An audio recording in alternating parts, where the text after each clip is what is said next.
हा माझा rate ॲनालिसिसचा third video आहे. होप करतो तुम्ही आधीचे 2 व्हिडिओ पाहिले असाल, नसाल तरी काही प्रॉब्लेम नाही. पण या व्हिडिओमध्ये तुम्ही लक्ष द्या, कारण की कॉन्क्रीट मिक्स आहे हे युजली विचारतं कॉम्पिटेटिव्हमध्ये आणि तुमच्या युनिव्हर्सिटी एक्झाममध्ये.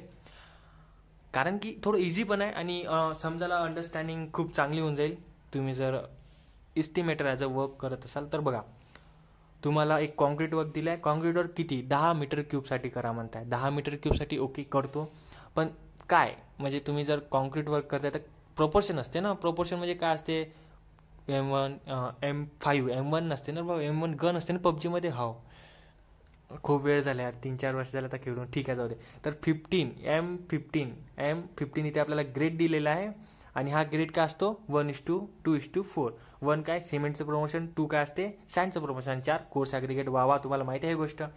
पुढे सांगता. पुढे बघा, यामध्ये की नाही डायरेक्ट आपल्याला व्हॉल्यूम दिलेला आहे. व्हॉल्यूम आपल्याला जेव्हा माहिती आहे तर हा जो व्हॉल्यूम आहे ना आपल्याला का नाही वेट व्हॉल्यूम कन्सिडर करून चालतो आपण, की हो आपल्याला जो दिलेला आहे 10 मीटर क्यूबचा हा वेट व्हॉल्यूम आहे.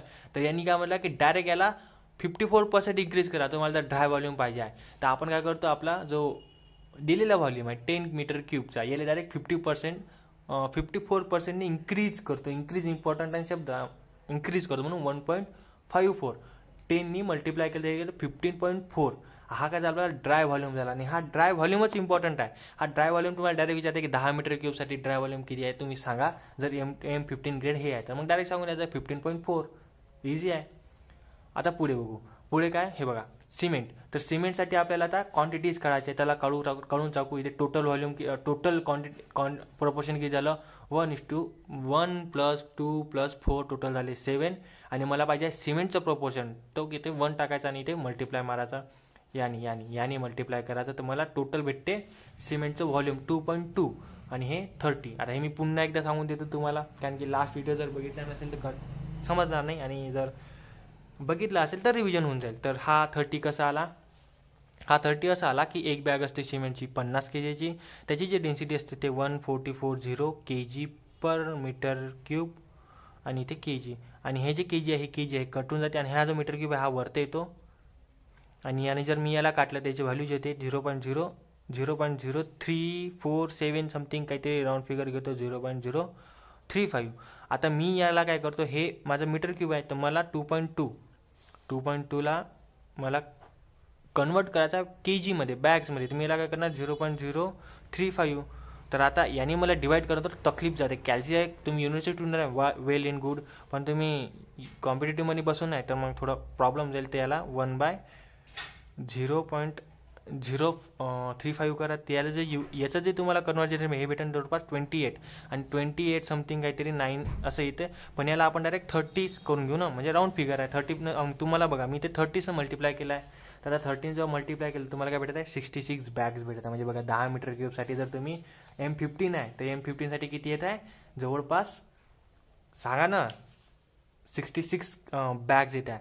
आणि याची जर तुम्हाला रक्कम काढायची असेल तर 360 काहीतरी भाव चालला आहे, त्यांनी मल्टिप्लाय करा तर तुम्हाला सिमेंट किती रुपये लागेल ते समजून जाईल. पण ठीक आहे, एक कॉम्पिटेटिव्ह MPSCने एक क्वेश्चन विचारला होता की एका मीटर क्यूबसाठी किती बॅग्स लागते. आता तुम्ही 10साठी काढलेला आहे, 10 मीटर क्यूबसाठी 66, तर एका मीटर क्यूबसाठी 6.6 बॅग लागेल. पण 6.6 म्हणजे डायरेक्ट 7 बॅग पकडा किंवा मग तेच. तर त्यानंतर सिमेंटचं क्वांटिटी. आता सिमेंटची बस इझीच आहे. इथे डायरेक्ट काय करायचं, तुम्ही जो सँडची क्वांटिटी काढणं इझीच आहे. सिमेंटची काढली आहे किती आले 2.2, त्याला दुप्पट मारा. दुप्पट मारल्यानंतर किती ते 44, म्हणजे त्याचं 2.2 आहे इंटू 2 केलं तर 44, म्हणजे पॉईंट इथं स्लाईड होते ना. ठीक आहे, मग 2.2ला चौपट मारा. आता चौपट झाले 8.8. तर ही सगळी क्वांटिटी झाली तुमच्या कशासाठी, कॉन्क्रीट वर्कसाठी. कोणतं कॉन्क्रीट वर्क 10 मीटर क्यूबसाठी. कोणती तुम्हाला ग्रेड दिला आहे 1:2:4 म्हणजे काय M15. यामध्ये माहिती आहे का सगळ्यात इम्पॉर्टंट गोष्ट काय, याच्यात वेस्टेज फॅक्टर नाही घेतला आपण. आणि काऊन नाही घेतला माहिती आहे का, कारण की कॉन्क्रीट वर्क वेस्ट होण्यात जाणार, जे दिसलं ते टाकून द्या पुढे स्लॅबमध्ये.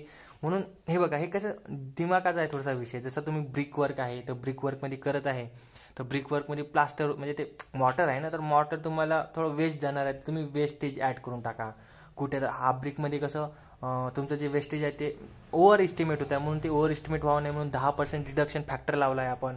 कॉन्क्रीटमध्ये काय होतं आहे की कॉन्क्रीटमध्ये तुम्ही वेस्टेज फॅक्टर का का कन्सिडर करत नाही? कारण की जे पण तुम्ही कॉन्क्रीट पूर्ण बनवताय ते सगळ्याच्या सगळे टाकतच आहे, कुठं ना कुठे विल्हेवाट लावतच आहे. तर असतेच ना. आता मला समज कॉन्क्रीट म्हणजे माझ्याच घरचं उदाहरण घ्या, मी सगळं कॉन्क्रीट बनवलं आहे, तर मी काय करतो की स्लॅबमध्ये टाकणार होतो, स्लॅबमध्ये थोडंसं राहिलं आहे तर मी पायऱ्याच बनवून टाकला घराच्या समोर, तर ते वेस्टेज नाही जाणार, म्हणून आपण वेस्टेज फॅक्टर कधी कन्सिडर केलाच नाही.